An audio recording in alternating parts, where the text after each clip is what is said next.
All right, welcome back to another episode of What's the Vibe with Katie and Amy.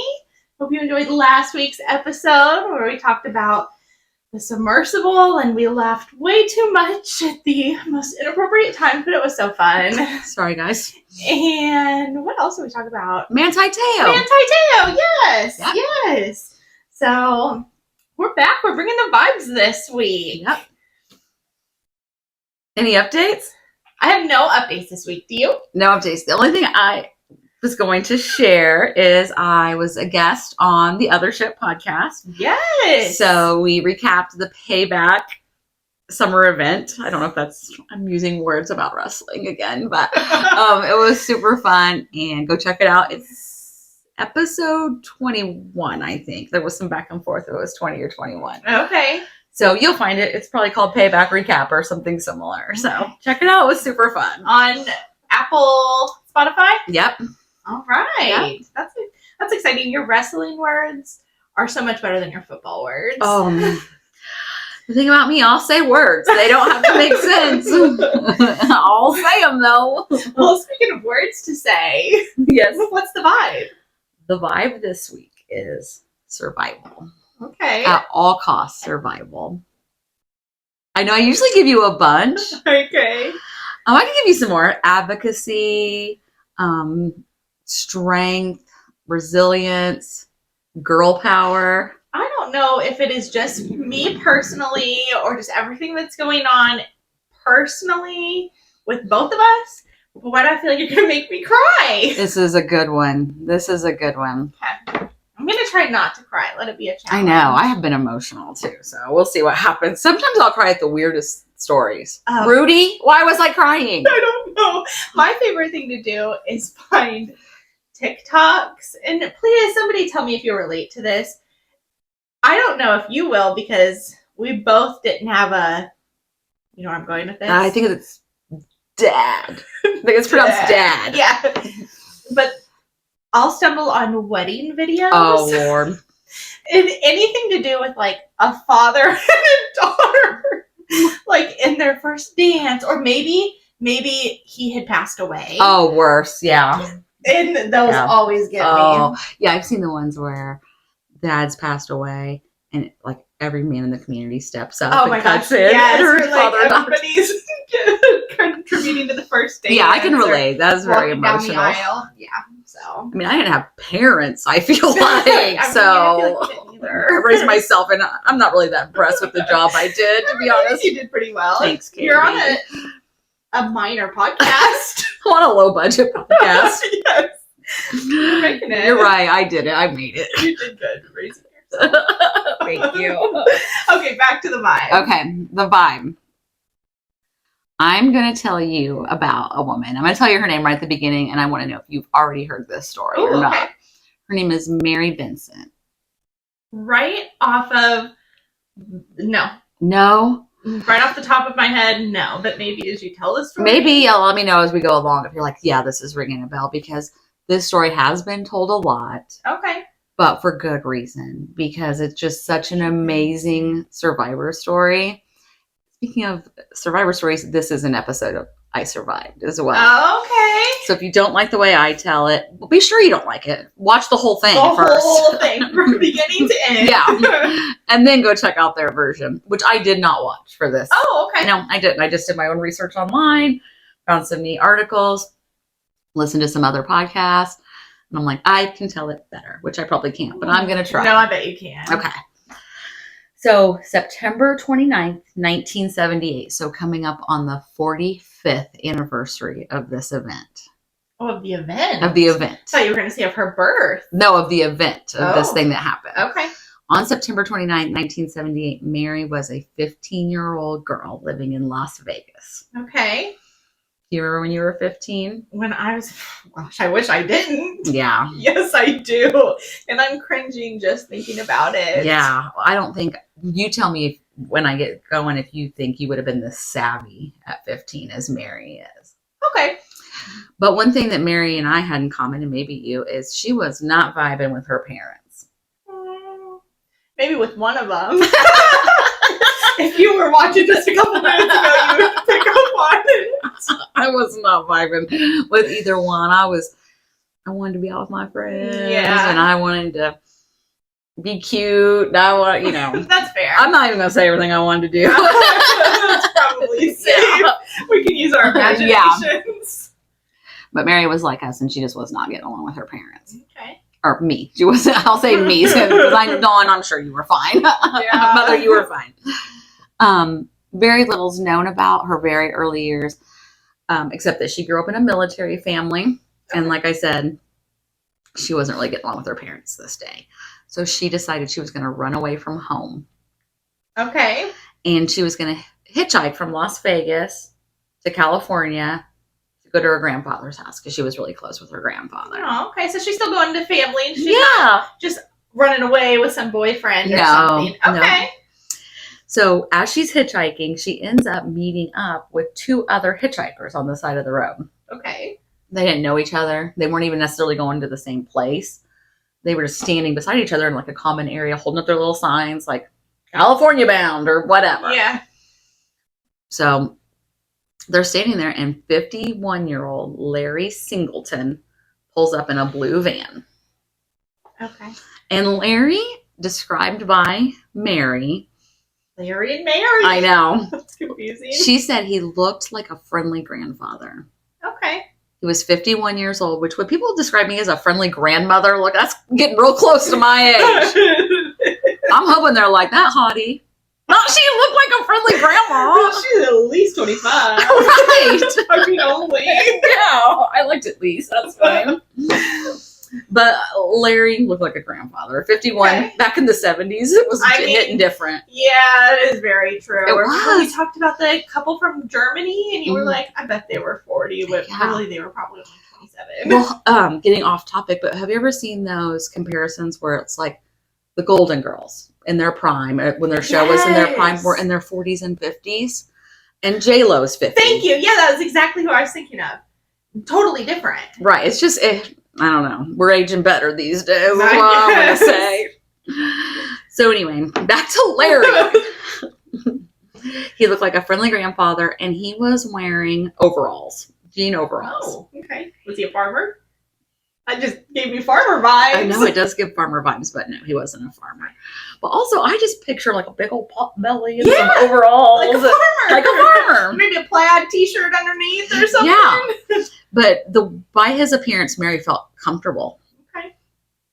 Then he looks at the group of hitchhikers and he says, I only have room in my van. Oh, my van. For one of you. And the other 2 hitchhikers were like, that's suspicious. But Mary was like, I just want to get to Grandpa's. He's fine. He's just an old guy. It's fine. Mary. So she accepts a ride, despite the concerns from the other hitchhikers. During the drive, Larry tells Mary, I have a daughter your age, putting her more at ease. Okay, that's fair. Yeah. So she's comfortable-ish, and she falls asleep. I know. I would be a little scared. I would be scared to hitchhike, first of all. But maybe that's just because I'm more familiar with the world today. You didn't know as much at this time. And I feel like in the 70s, that was a very common means of transportation. Yeah. People were hitchhiking all the time. So she wakes up and she realizes almost immediately they are not headed towards Los Angeles, California. Oh, no. And she kind of looks down at the floorboard and she sees like a stick or like a paint. You know what a paint stirrer is? It's like a ruler kind of. Yeah. She sees something like that on the ground and she picks it up and she like points at him and she's like, just stop right now. You are not taking me to California. I can tell by the direction we're heading. Just let me out. Larry says, oh my goodness. This is an indirect quote. I haven't done one in a while. Oh, I'm so sorry. I'm a nice old guy. You know, I'm trustworthy. I'm a good guy. I just got confused. He said, I'm going to turn around right now. And pulls over and starts to turn around. But he says, you know what? Before we get back on the road the right direction, I'm going to get out and go to the bathroom. Okay. So he's out there outside of the van. Or he's like, I'm going to get out and stretch my legs and stretch my bones. I've obviously been sleeping in a seat for a while. And she notices her shoe's untied. So she bends over to tie her shoe. No. And when she does, he hits her on the back of the head Aw. with a hammer. Hard. Knocks her out. The next thing Mary knows, she wakes up, tied up and naked in the back of the van with Larry. Is any of this sounding familiar? No, and as you're telling it, you were like, Mary hitchhiking. I'm trying to like put the puzzle pieces together, but so far I feel like I've never heard of this. Okay. It's an old one, like I said, 45 years ago, but I mean, yeah. okay. So as soon as she comes to, Larry immediately begins assaulting her. And I'm not going to go into the details, although you can find them online, or you might even see more about that on the I Survived episode. But it's really graphic, and it's every way possible. That's enough said, probably. Mary, so then he assaults her, beats her. It's a very brutal attack.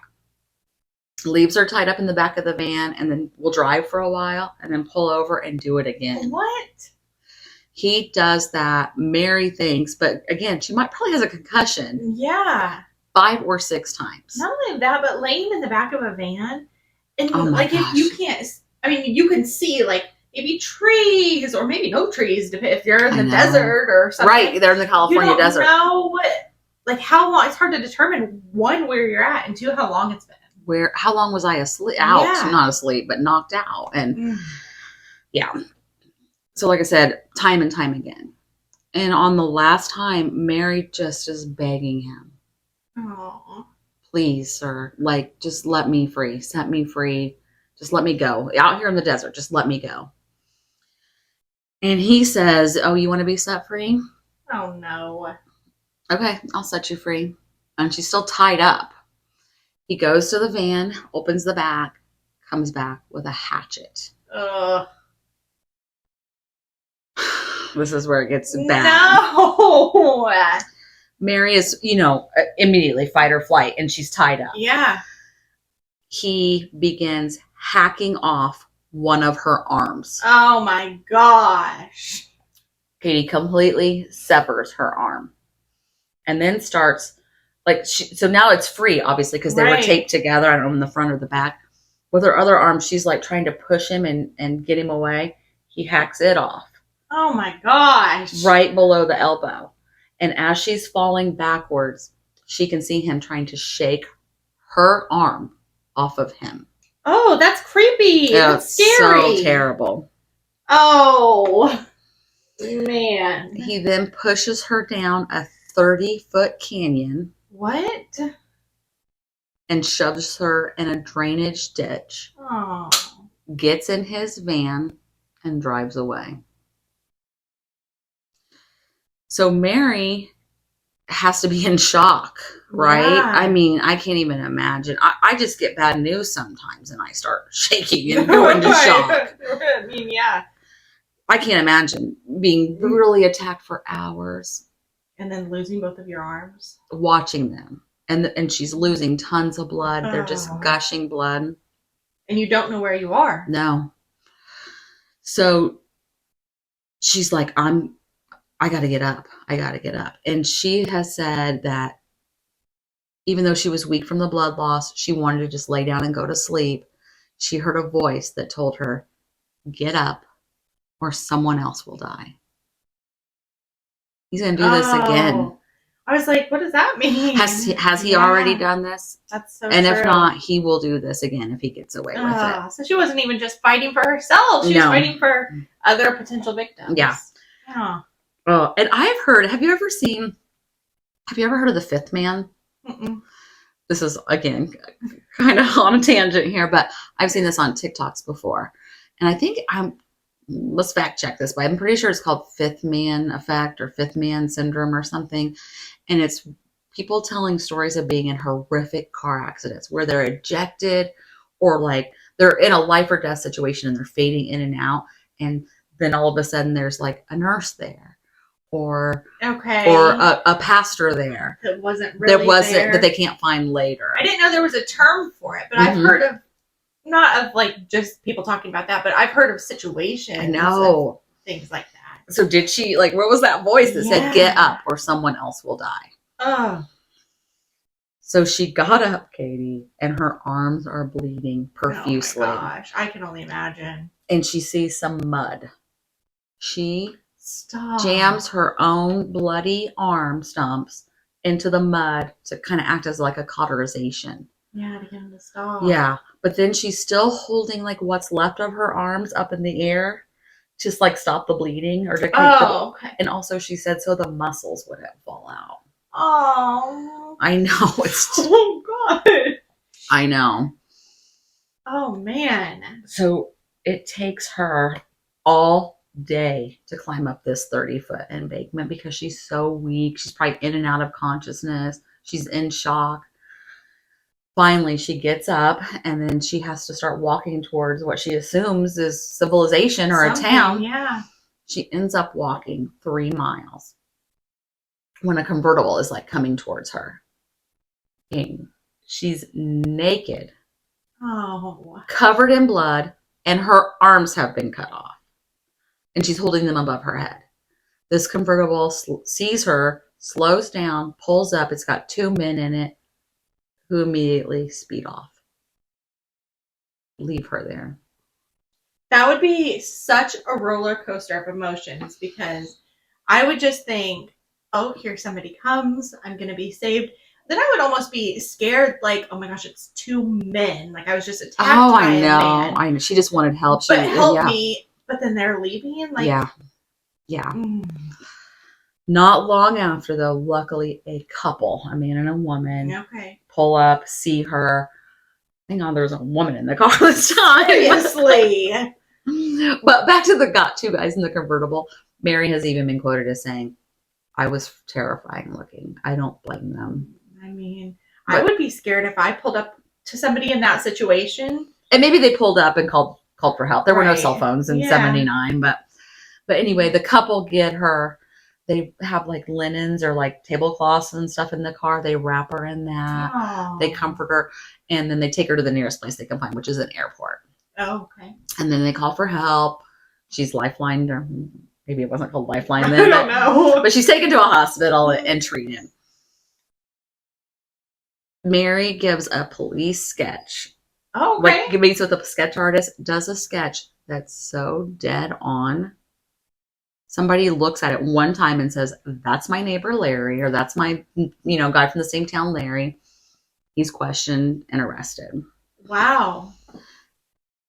The next year, Mary testifies in open court at just 16 years old, reliving everything this man did to her. And she points to him when identifying him with her prosthetic arm. Aww. I know. As Mary leaves the courtroom, she has to walk by, like Larry's table. He leans over. Stop. And whispers something that nobody could hear. And Mary just gets the hell out of the courtroom. Larry later admitted himself that he said, I will finish you if it's the last thing I do. I can't wait till you get to the part where Larry is dead. Oh my gosh. Well, it's going to be a minute. Larry was convicted. Okay. And he got the max. Okay. You got to think kidnapping, attempted murder, sexual assault, 5 different types of false imprisonment. I don't even know. A laundry list of charges. Mm-hmm. Guess what his prison sentence was? I mean, based on your guess what it was.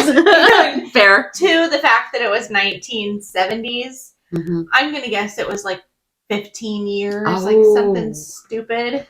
You almost nailed it. Really? 14 years in prison. How many did he actually Did women's serve? lives just not matter in 1979? They were like, oh, just another teenage girl. Sometimes I feel like they still don't. I am. But that's a conversation for don't get us started on our podcast. We're on girl power. That's right. But seriously, that should have been life, death. It should have been life. And you'll find out why. Oh. He ends up serving 8 years. So he still had some years on parole. And I'm going to come back to that. But first, I want to tell you the first thing he did when he got out of prison was attempt to sue Mary. What? Bad mouthing him, basically. Oh my gosh. Yeah. He tried to say he never only picked up Mary. He picked up all three of the hitchhikers. And then they must have just had some little plot against him, where you chop off your own arms. Right. And, assault and beat up yourself and almost die. And he was going to sue her for that. Oh. I mean, when you put it that way, that makes sense. Here's the way he tried to sue her for. I guess I did note that. Forcible kidnap for the use of robbery. So he was the victim. Oh. Yeah. They forced him to do those things to her. The court obviously dismissed the case. We've already convicted you, so yeah. It was proven you did this. But I want to tell you about the hard time that Larry had when he was on parole, because I liked this journey for him. I can't wait to hear his journey then. So he's out for parole, and at the time, I guess, I don't think this is still true. I didn't research this much of it, but he was trying to get paroled and had to get kind of permission from the towns to live there. And it would be like if he was being paroled here, Lafayette, Indiana. Do we have permission for this monster to be paroled into your town? I like that. Will a parole officer work with him? And everybody said no. Town after town said no, thank you. Good. Yes. So he had to live in a trailer on prison grounds. Yeah. Oh, living like Larry. That's right. So, in the meanwhile, Mary struggled. She struggled. She struggled with depression. She struggled with housing. She struggled with her parents. They didn't know how to cope. Nobody knew how to cope with all of this. Mm-hmm. She did eventually become a mother, and she had 2 sons, and she's quoted many different positive things about, how much she loved motherhood and all of that. But I'm not quite done with Larry yet. That's okay. So Larry eventually gets off parole, and then he's free to live wherever he wants. Okay. He still struggled, though. At one point, his brother, because he was one of 8 kids. Wow. His brother was letting him stay at his house. Well, as soon as the town would find out Larry lived there, they'd throw bricks through the windows. Right. They wanted him out. As they should. Yes. Yes. Eventually, though, Larry landed in a neighborhood where people started to embrace him. Ew. Despite knowing what he had done. He would be so nice, he would cook steaks on the grill and then start delivering them to the neighbors. Yeah, he would. If he saw you out working on your lawnmower, he'd be out there. I can help you fix this lawnmower. No, for me too. It's a no for me. And neighbors were quoted as saying things like, we started to think maybe it was a frame job because he's so kind and so. Mm-hmm. Okay. He was arrested several times though for shoplifting. Oh. And when he would go be in the courtroom, he'd be like, I'm just a confused old man. Oh my. Meanwhile, he's 60. Right, let me you walking around. I'm just so confused. Just a confused old grandma. Although the other day when I was apparently not at work or not working with you, I was told that there were several times throughout the day you didn't know what time it was. I didn't know what time it was the whole day. Next time you do something like that, I'm just going to say, you're just a confused grandma. Exactly. In my defense, I came in late that day. It threw me off, okay?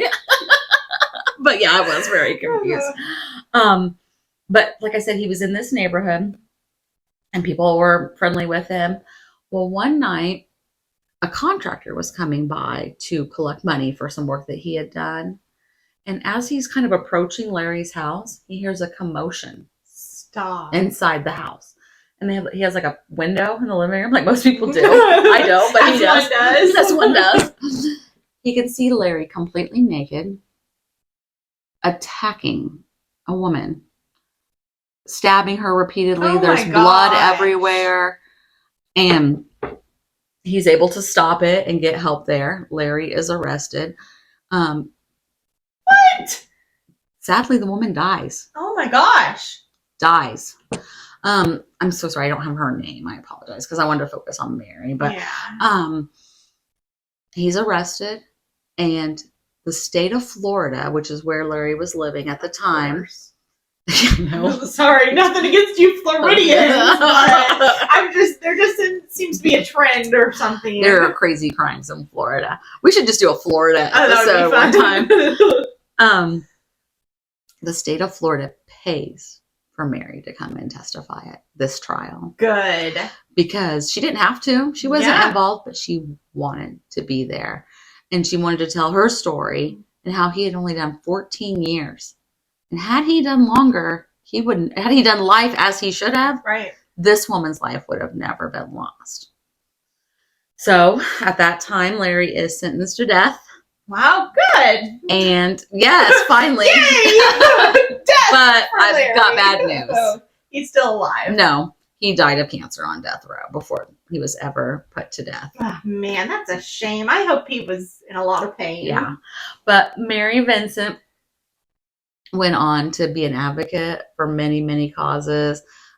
She is quoted as saying, indirect quote, because I don't have it written down. But love your indirect quotes. Yeah. First I was a victim, then I was a survivor, and then I was an artist. Aww. Because she taught herself how to paint with her prosthetic arms. Wow. And she would,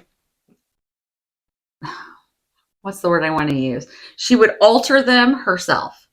Like if she had just a hook, but she needed pinchers, or she needed fingers, or she needed something more bendy, she would make it herself out of like other parts and put it on. That's an artist in her own right. Yes, absolutely it is. So that is the amazing survival story.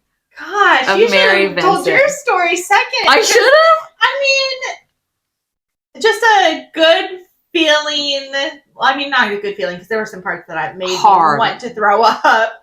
But a good ending, or like a strong ending. My main thing when I was researching this story is at 15, sometimes I can't think straight anyway, but under all that stress at 15, how would you think to pack your arms with mud? Right. Yeah. How would you think to just keep going? Or, all of the stuff that she did. And also the fact that even while he was attacking her and she saw the hatchet coming down, she was still able to memorize every part of his face so well that he was arrested very, very quickly. One look. And then to still be strong enough to go back and testify again. Yeah. Oh, quick side note that I think is interesting. Remember I told you that Larry told Mary, I have a daughter your age? Yes. He did have a daughter her age. And I should have written her name down too. That's okay. I'll put it here. Yeah. Okay. Thank you. But she was terrified of her dad. He was very abusive to her mom and her as well. And so many times while he was doing that 14 years, she had legally changed her name. Wow. She was moving all over the place. And somehow he would still make contact with her through other people, former neighbors or family members or whatever. So she went to the police and she was like, I need help. And they suggested, Kadi, a restraining order. You know what? Those always work. They're like a shield. I mean, a physical one too, not just like one on paper that they could tear up or and she said, burn. So you want me to get a legal document with my name now, my address, all my contact information, and have it served to the person that I'm terrified of? Yeah. And they were like, oh, good point. We don't really have anything then. I hope that changes very soon too, because we got to protect people. Seriously. And clearly she had good reason to be afraid because he still went on and murdered. And it makes me wonder, was there anybody in between? Was there anybody before? Absolutely. Because I don't feel like that's just a hobby you do once every 15, 16 years. Yeah. I would hope not. Okay, that's all my side notes. Okay. What vibe did you bring me?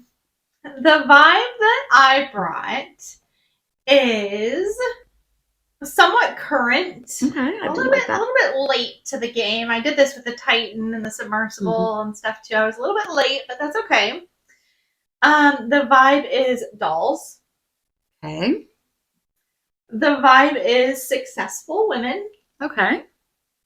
The vibe is inventors. Okay. Strong work ethics. Okay. And Barbie. Oh, I was going to guess it was Barbie. Barbie. Okay. So before I start, did you have Barbies? Did your daughters have Barbies? Did you go see the movie Barbie? I want to go see the movie I do Barbie. too. I want to. I haven't yet. Yeah, the kids had Barbies. I can remember Barbies. I don't remember if I did or not. I've had to have, right? You know what I had? Strawberry shortcake. Oh, okay. Yeah, which is like a little. Yeah. We're gonna call it action figures for girls. Okay. I don't really remember ever having Barbies. I know my sisters were into, like, everybody goes through a baby doll phase, I think. They had some of those. Like Littlest Pet Shop. Do you know what those are? Yeah. My little sister was obsessed with those, but I don't feel like we were ever like Barbie kids. Maybe Bratz dolls. Yeah, I remember Bratz dolls too. But I still thought it would kind of be fun to dig in, not to Barbie, but to talk about Ruth Handler, who is the inventor and a mother to the real life Barbie. Oh, okay, yeah. So, before I start, I want to say, I prepared this back in July, I think. Like, I have so many ideas for the podcast. I got excited. Barbie was out, so I felt inspired. But also, I did that, and I haven't come back to it. Okay. So it'll be new for both of us. Yeah, let's just see how it goes. So, a little bit of background on Ruth. She was born in Denver, Colorado in 1916. What? 1916. I forgot Barbie's been around so long. So that's why I said, did you have Barbies? Not that I'm just a confused grandma. But it's been around. They've been around forever. Yeah, true. Her mother was really sick as a child, as Ruth was a child. Yeah. So she was raised by her older sister and her sister's husband, Sarah and Louie. In 1938, she married her high school sweetheart, Elliot, and they moved to Los Angeles, where she became a secretary at Paramount. Wow, cool job. I know. Especially in 1938. Yeah. Can't even believe they let her work. I know. Take me back to a sweeter time. Right. And they went on to have two kids, Barbara and Ken. Oh. And here's a picture of them. This is a picture of Ruth and Elliot, her husband. No wonder Ruth got the job. She's a hottie. I know. She's cute. So, after a few years of marriage, Elliot was really into furniture making, but not like when I say furniture, what do you picture? Well, now I pictured two different things. At first I was picturing, okay, he's making end tables, he's making tables, he's making chairs, you know.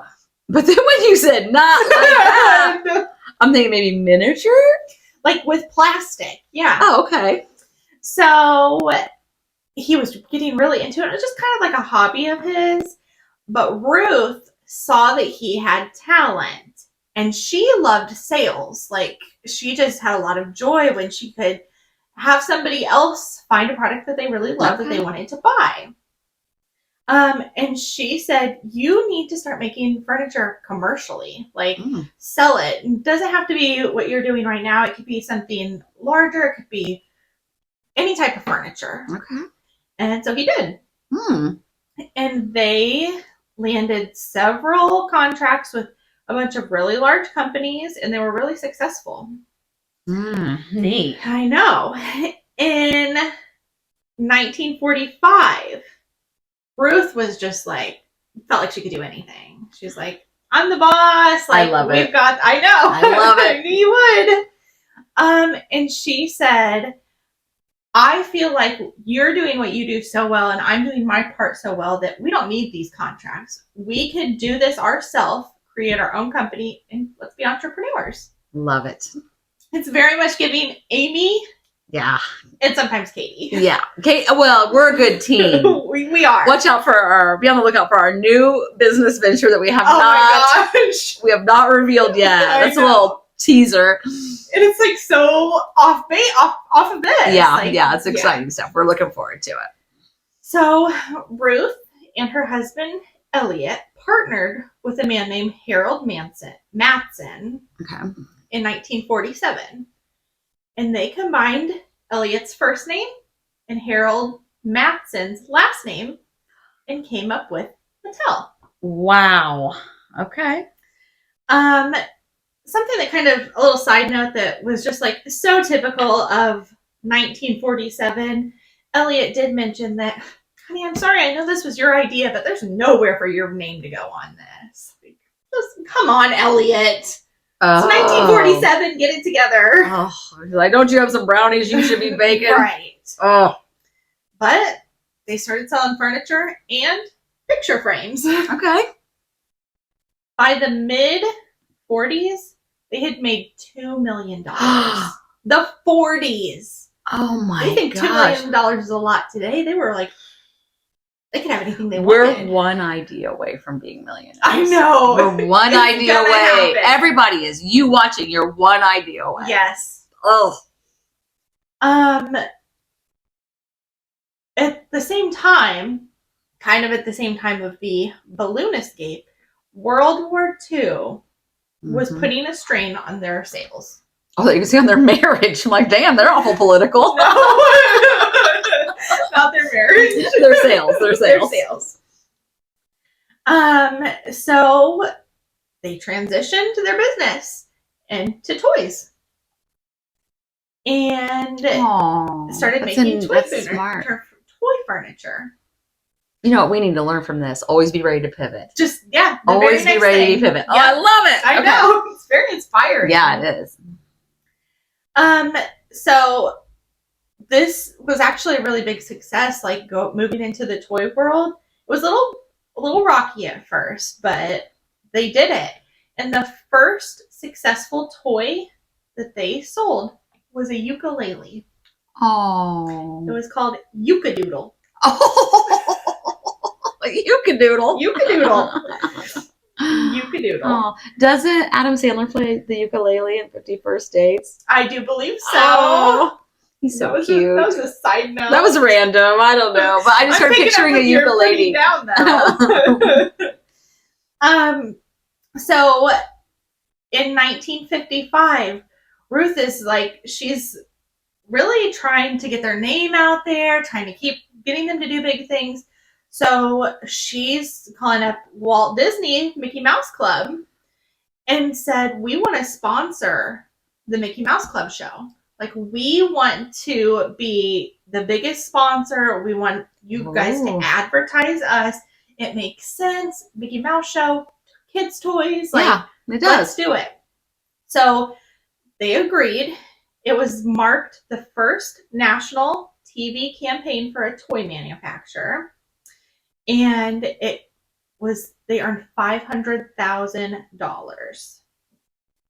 Oh, I'm confused. I figured they were having to pay. Thank you. Oh, sorry. Yes. They paid $500,000. I told you it was going to be a rocky. At least you know I'm really paying attention. I appreciate that. Like, they made money from an advert? No, they definitely paid. Because I want to do that. With the deal costing $500,000. Sorry. No, thank you for correcting me. Something that was kind of different, because in 1955 they didn't have commercials for toys.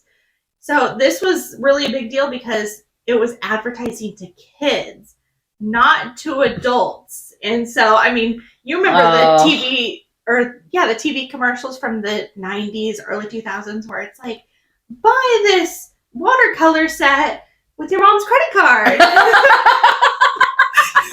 Those are really bad. No, I don't remember that, but that's great commercial. That was a really bad reenactment. What if we did commercials where it's like, kids, go find your mom's purse. Inside her wallet, you will find a card with a bunch of numbers on it. Join our Patreon. But it was a big deal. It changed commercials. Okay, I mean, yeah. I'm surprised it took people that long to figure out kids are running the household. Let's market to them. Well, at this time, the men thought they were running the household, so it was pretty much just... They still think that. I know. So, when Mattel first started, kind of like what I just said where it was men, they really were only selling toys for boys. Stop it. Mostly, it was toy guns. Oh, great. Boys, get more aggressive. Girls, you don't need toys. Just go help your mom clean the house. But after Barbara was born, Ruth's daughter, Ruth was like, what the hell? Why can't Barbara play with anything? Oh, I love it. Why does Ken get to shoot everybody in the Wild West and Barbara just has to sit here and watch him? Seriously. He is victim. Like, jeez. Oh. No. That's where it all started. Women just had to be the victim of a man's gun. Everything. One thing that Barbara did have, though, and a lot of girls did have, was instead of dolls, cardboard cutouts. I had paper dolls. Did you? Yes. Okay. Yes. Okay. And I think it almost like retrended or something in the 80s, I guess, because I was born in 74. But I can remember cutting them out. I can remember cutting out their clothes, and then you could fold their clothes on them, and then you could change them. Yeah, I remember paper dolls. Okay. So Ruth went on a trip to Germany. Okay. And in Germany, they had a German doll called Lily. Now, Lily was inspired by an adult comic. Okay. And she was a sex worker who went on adventures with wealthy men. Stop it. What? Are you being serious? I'm being serious. German dolls were prostitutes. The doll was inspired, but was taken from the comic that was a prostitute. Yes. Okay, so when I first heard it, I thought you had to take your doll out with a man with a briefcase. Oh, it's a good thing your mom never let you have Barbie. No, there'd be some. I almost made a really obscene motion. This is a kid-friendly show, not. No, I always click the no button when I'm posting. Lily, damn girl. Anyways, Ruth saw Lily. I bet she did. And she thought, I've got a plan. Why are we playing with paper dolls when there's dolls like Lily? Like, we can have Lily too. So that's what he said. Sorry. Any chance to say that, I take it. We can have Lily too. This is great. Okay. Thank you. So she pitched the idea, and the executives of Mattel, which of course were mostly men, said, no, we're not doing that. But Ruth persisted, and she just kept coming back to them time after time. It was like, I'm telling you, this is something that we could make very popular. Wow. This is something that I really think is a good idea. And she finally convinced them in 1959 to bring Barbie. So they created like their own version of Lily that was PG. Maybe kinda. G. Barbie. Boom, boom. Well, Barbie used to look a lot different. Oh, okay. So she convinced them to take Barbie to the toy fair in New York City, where buyers would go through and look at all the potential toys that they could sell. And at the toy fair, again, mostly male executives, and they just thought Barbie was too sexual. However, Mattel went ahead and purchased the copyright and the patent of Lily, the German doll. in 1964 so that they would stop producing. Oh. So that they couldn't make any more sexual Lily dolls. Sorry, guys. I mean, you said, oh, like you were confused. I was just trying to spell it out for you. I gotta look at Lily, too. I'll put Lily right here. Maybe. If you're lucky. I didn't actually look at Lily. Oh, if this is what she looked like. I mean, yeah. She gives blonde Wednesday Addams. She's creepy looking. Her makeup. Yeah. So once Lily stopped being produced, they were trying to like find a way to like reimagine her, but Ruth still wanted her to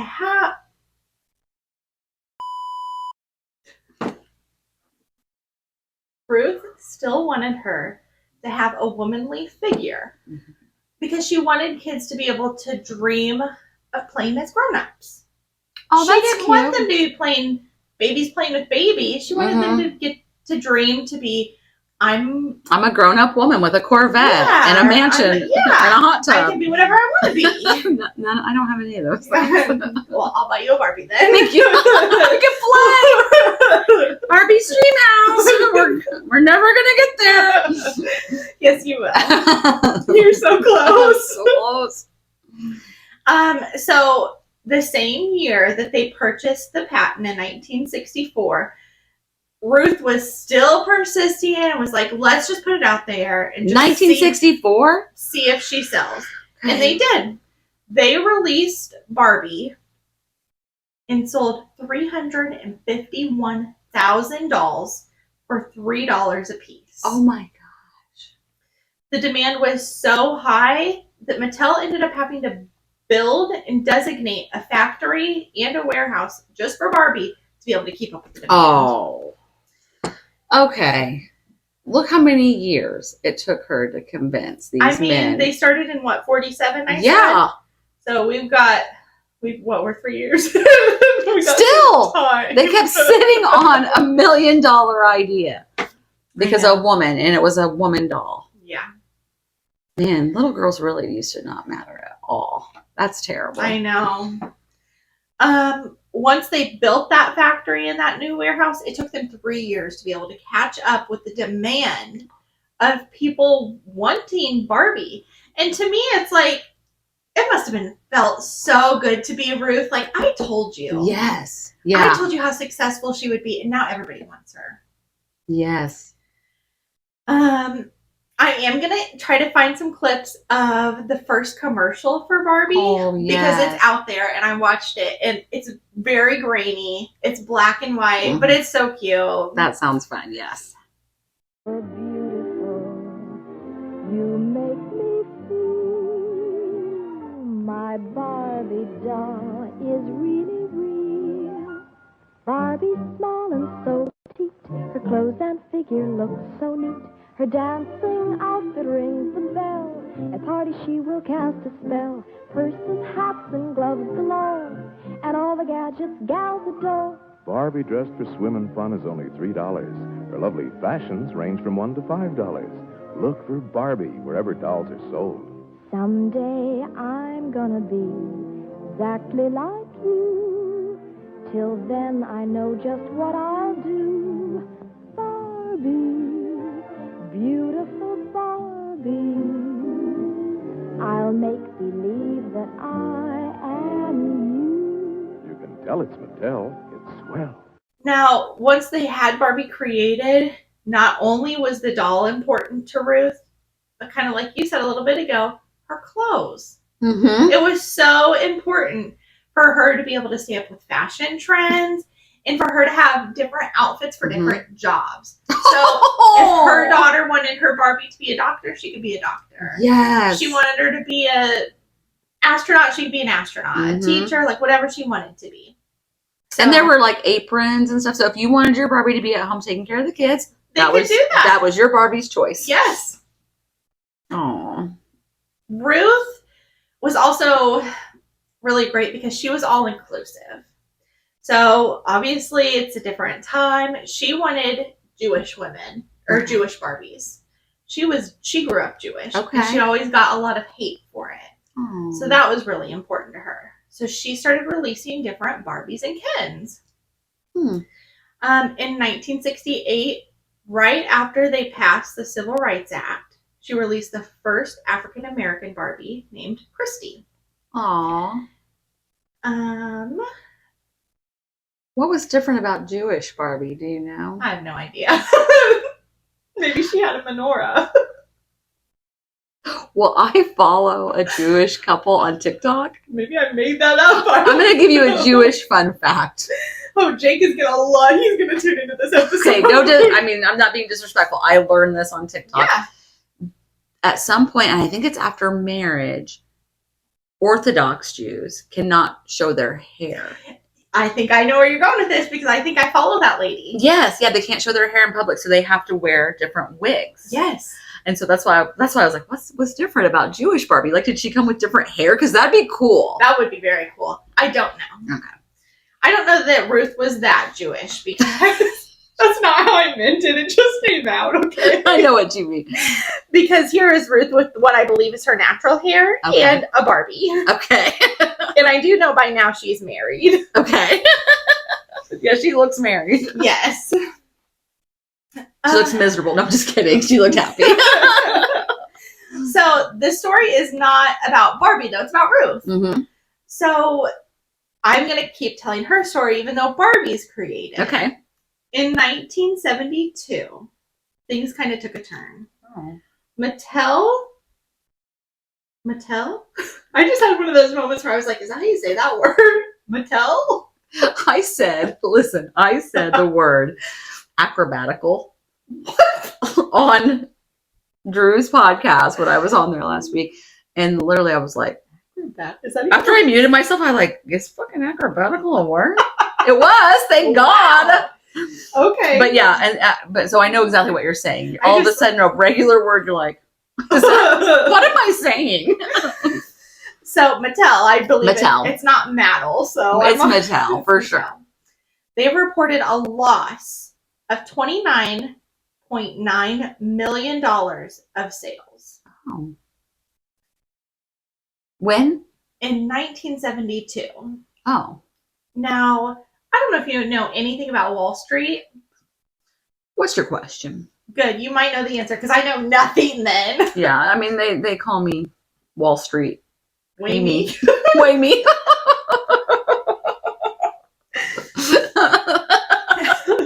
Wayme's here for you. Go on. Apparently, you on Wall Street Yes. dig into or at least watch earnings reports Okay. Yes, I do. for companies that are released throughout the years. And when Mattel released their earnings report and showed that loss of income, they were like, something's not right here. Like, Barbie, hello. It's very successful. Right. Okay, where's this going? This is odd. And I don't have a ton of details, but some of the executives, including Ruth, were indicted by a federal grand jury for conspiracy, mail fraud, and making false financial statements. It was... Wah, wah. I know. It was claimed... I mean... dun, dun. I was going to say I like wah, wah better. Oh, okay. But dun dun is It's a callback. Yeah, it's a callback. So it was claimed that Ruth and the others were falsifying internal business Business. records. Leave it. I love it. Concerning earnings and sales from the 71 to 73. That's terrible. I know. You're rich. Lady, Right, you're just let rich it go. as hell. Stop. Very Martha Stewart of her. Very, but we love Martha. We love so Martha. It's okay. I forgive you, Ruth. We're going to forgive Ruth too. Yeah. In 1975, a month before the Committee of Outside Directors filed a report for accusing them of misleading and filing the false statements, they all resigned from Mattel. Even Ruth? Even Ruth. Ruth pleaded no contest to the charges, was fined, and received a sentence of community service. Aw, I wish I hadn't gone that way. I know. When we take off, we're gonna do all We're gonna above do it board. right. We're gonna learn from Martha. We're gonna learn from Ruth, Yes. and we're gonna. Well, something that you're Be gonna fun. love is Ruth's story is not over. Okay, that's right. Come back, baby. So, come back, but in 1970, just a couple years before this happened, Ruth was diagnosed with breast cancer and underwent a mastectomy. Okay. At the time of her mastectomy, it was so much different in 1970 than it is today. Like, you could go in and have reconstructive surgery. Yeah. Then you couldn't really do that at that time. Okay. Yeah. So another light bulb goes off in Ruth's head, and she's like, I've got a business idea. I have it. The same one, I bet. We need a prosthetic form for women who have had breast cancer, who've had mastectomies. So after she left Mattel in 1976, she met a designer and created a company of liquid silicone prosthesis called Nearly Me. Oh my God. Love that.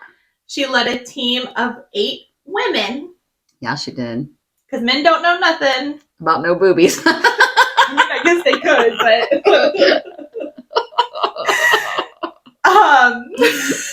I want to say something else, but it's too dirty, so I'm gonna leave it.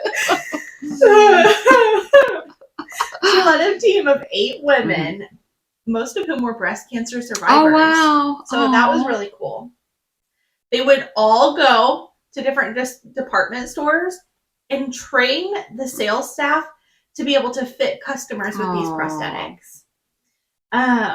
Ruth's number one tactic for like helping them people and getting a sale is the fact that she would remove her shirt and say, "You didn't even know I was wearing this, did you?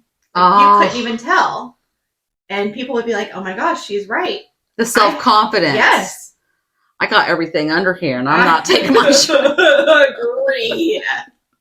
There's got to be some romance involved. Something. She even went on to fit First Lady Betty Ford for a prosthesis. Oh. So she was really cool. That is really cool. She often said that she lived, I'm going to give you a direct quote. We each have our own style. She was fond of saying, and I quote, "I lived my life from breast to breast," end quote. I lived my life. Oh, because Just ponder it. okay,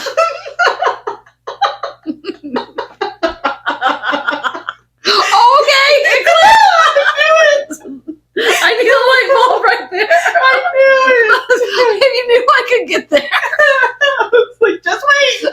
Don't ask yet. It's coming. Okay, got it. So in 1997, Jill Barad became the new CEO of Mattel and asked Ruth to come back and work for the first time since she resigned 22 years earlier. Oh, wow. Ruth agreed and came on as a spokesperson. Since 1959, over 1 billion Barbies have been sold in more than 150 countries. They estimate that 3 Barbies are sold every second. Every second? Every second. Wow. Isn't that incredible? Yes. Sadly, in 2002, at the age of 85, Ruth passed away from complications following a colon surgery. Oh. At the time of Ruth's death, Barbie had a 98% recognition rate, meaning only 2% of the people in the world would look at Barbie and didn't know who she was. I wonder if there's anything else in the world that even comes close to that. Probably not. Wow. That was higher, thank you for asking your question, than the U.S. president and Queen Elizabeth at the time. Oh, More wow. people could recognize Barbie than they could recognize either. Hey, today our current president recognizes Barbie before he recognizes our current president. That was a good one. Come on. Give it up. I really, if I knew I could pull it together, I'd pull a Mitch.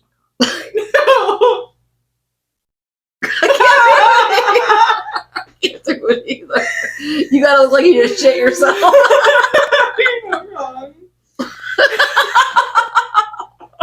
Okay, sorry, that's all I got. The only other thing I was going to mention was that her husband, Elliot, was still living at the time of her death. He actually passed away in 2011 at the age of 95. Oh my gosh, the longevity in that family. Ken and Barbie are going to live a long time. Forever. Oh my gosh. You know what I think was really cool about our two stories today? What's that? They both involve prosthesis.